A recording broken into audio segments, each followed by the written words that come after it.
All right, we're ready for page 2. I'm going to go ahead and get the page set up into 2 columns, and then we're going to add our sidebar. To get to page 2, we're going to add a page break, page layout, breaks, page break. You also notice there's other options for breaks like section breaks. But we're going to do a page break. And we are already in 2 columns on this page. So if you need to adjust anything with the columns, you just go to page layout, columns, more columns. And you can do from this point forward if you need to make changes with the number of columns or the spacing.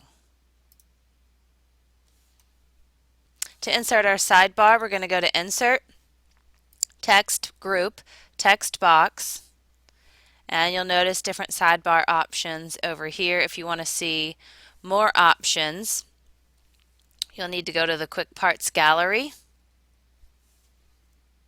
Here's the Quick Parts Gallery. To get there, I went to Insert, Text, and it's this button up here. If you hover over it, you'll see I scrolled down until I saw text boxes, and you can see a preview of what they would look like on the side. So you want to find one that looks similar to the picture.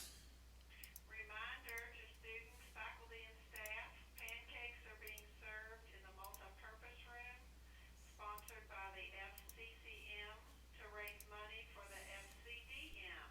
Next thing you're going to want to do is add a heading and format it as a heading. Going to Insert Styles, Heading. Make sure you choose a scripty style font, and it looks like it's the same font as what you chose over here. Then a picture, and then some text, and this text appears to be left aligned. And because I saved my heading over here earlier by right-clicking and choosing Update Heading, all I had to do down here was apply that same style. Next thing I want to do is insert some kind of picture that goes along with my theme, and I'm going to position it in line with text. When I go to paste my information in, I'm going to choose this last option so that I don't get any crazy formatting going on like this. So I'm going to choose text only, and it fills that area. And it looks like that's all I need to do for that section. We are now on to the 2 columns. So I want to adjust the page to 2 columns, which it is already. And I want to add 2 heading 3s and make sure part of them has a different color with a line, and they're left aligned. So I'll head back to our document. Zoom in a little bit so we can see. We know that it's 2 columns right now. We might have to adjust our margins.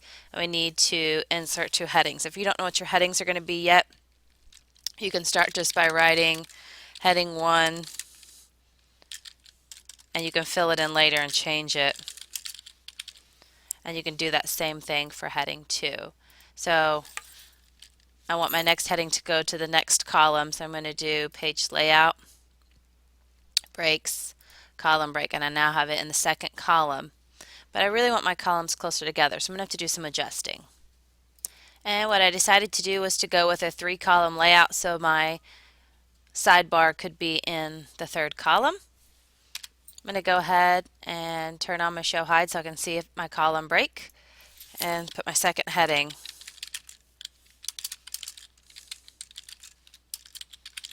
And then I just need to apply the formatting for a heading 3. And if you don't see the options that you're looking for, you can click the quick dialog box launcher and look for additional options, or you can create styles here. So I'm going to go with a heading 2 since we haven't used that one yet. You're then going to make the first word a darker color so that it stands out. I'm using a text effect. And now we need to get some text in here. And your 2 paragraphs should look something like this. You can keep comparing to the example. So it looks like I need to get mine a little bit closer to my sidebar. So I'll make some adjustments with the columns and the margins, and you can do that stuff right here. So I can move that over and move this over so we've got some more room to get that closer to that sidebar.